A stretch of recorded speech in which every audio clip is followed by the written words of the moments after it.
I'm running that letter tomorrow in the International Forecaster, and I received it like you did, and I think it's tragic. And there's so many people you never hear about that get thrown into prison for victimless crimes, we'll call them.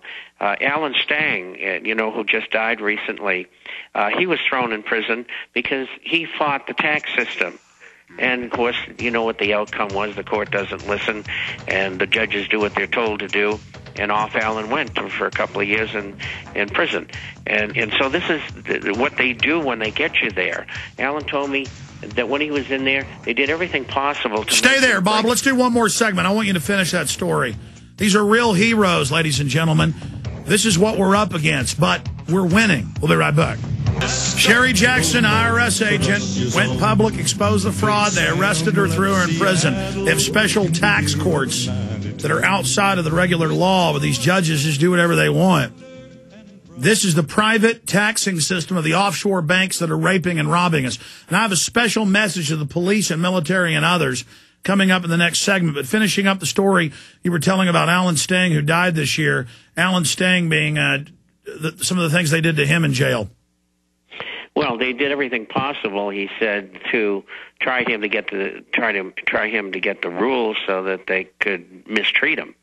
And fortunately for him, he was very, very careful, and it didn't happen. But these kinds of, quote, criminals are treated that way because they influence society in a big way. And anybody who is a tax protester, which Alan was at one time, has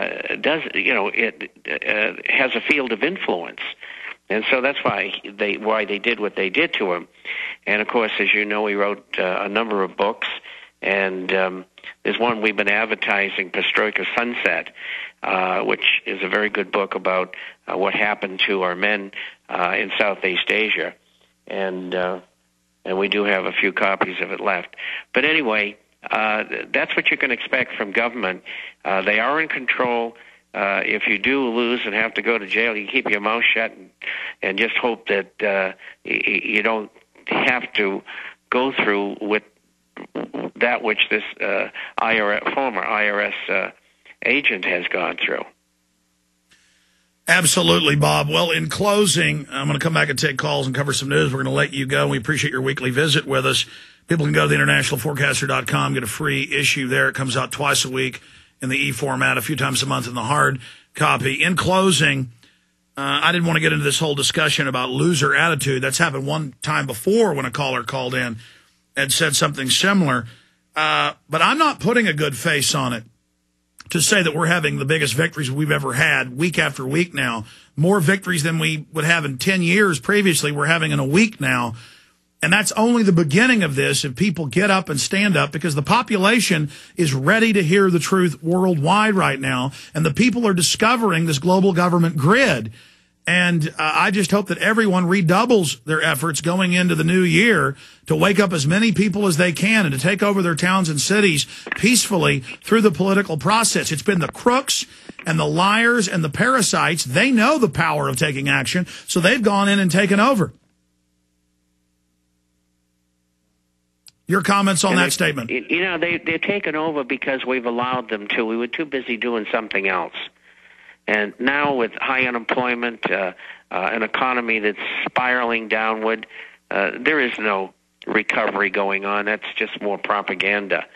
And unless they increase and have another stimulus plan, we're going to go into depression. And before we get there, there's going to be a lot of inflation.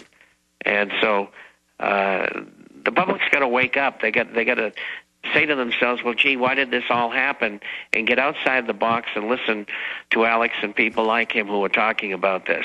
Well, Bob, I read earlier an El Centro holds position for the highest jobless rate in the country, CNN Money, of 32.2%. All the real indexes nationally are over 20. CNBC says 17.5. But Obama says unemployment is dropping, Bob. Well, yeah, the U3 is what they call that, and it just dropped from 10.2 to 10%. And, you know, I have the breakdown on the jobs here, and payroll at builders declined 27,000 after falling 56,000 the month before.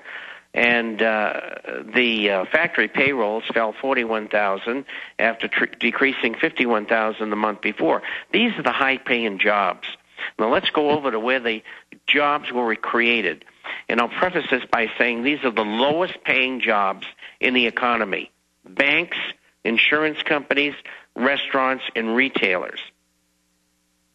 And that's only a microscopic Christmas bump.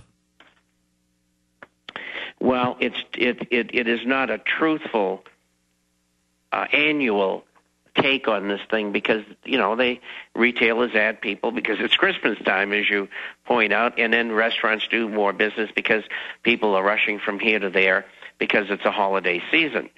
And banks and insurance companies, I don't know how many they put on, but I don't think it was very many. Amazing. Bob Chapman, we'll talk to you again coming up live next Friday in the 1 o'clock hour. Thank you for spending time with us. Have a great weekend. Thank you, Alex, and audience, thank you very much. All right, ladies and gentlemen, we'll be right back after this quick break. I want to go over this Sherry Jackson IRS agent being slowly murdered in prison. I got a message to the people out there in government that think of us as animals and think all their sins are cute and funny. It's not cute, and you're going to be judged.